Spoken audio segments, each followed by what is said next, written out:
Le Saint-Esprit permet aux chrétiens de naître de nouveau. Jésus répond, je te le dis, c'est la vérité, personne ne peut entrer dans le royaume de Dieu s'il n'est pas d'eau et l'esprit.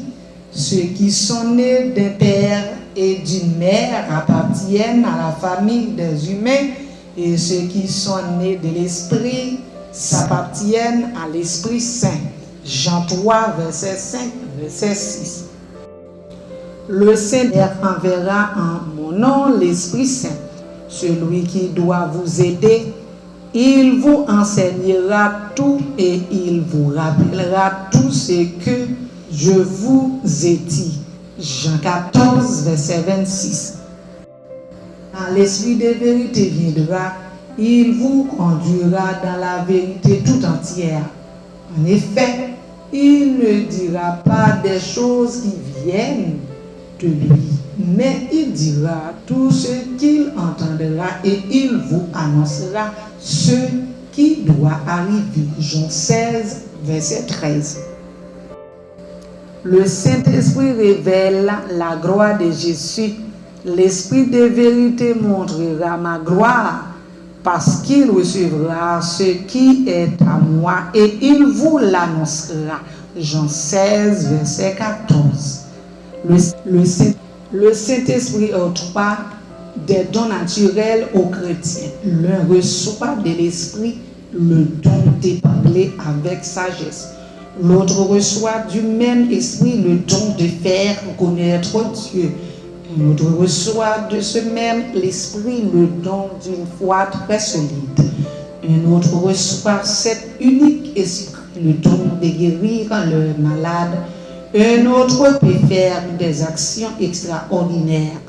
Un autre peut parler au nom de Dieu.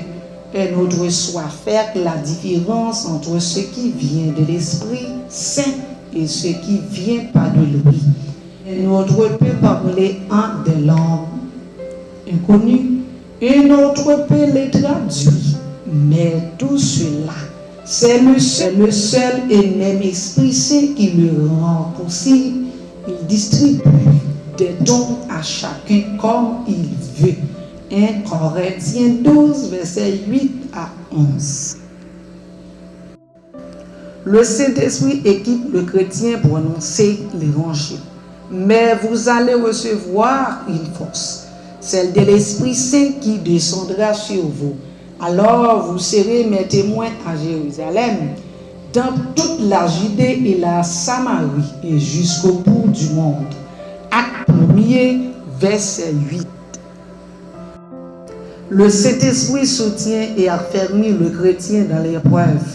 Oui, je lui demande de vous rendre fort par son esprit, tellement sa gloire est grande.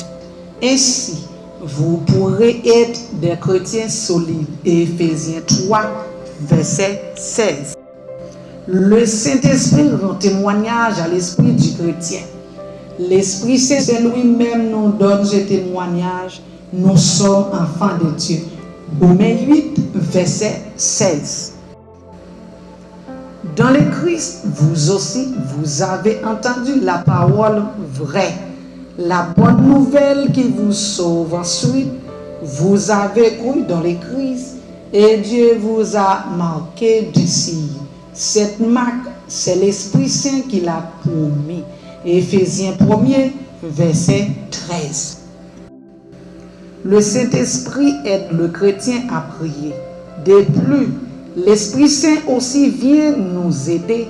Nous qui sommes faibles, nous ne savons pas prier comme il faut. Alors le Saint-Esprit Saint lui-même prie pour nous, avec des gémissements que la bouche ne peut pas dire. Romains 8, verset 26. Saint-Esprit t'a été donné par Dieu pour te renouveler et te rendre capable de produire l'œuvre de glorieuse de Christ en toi. Il est tout net, alors repose-toi sur lui. Sans lui, tu seras incapable de remporter le bon combat de la foi et de plaire à Dieu.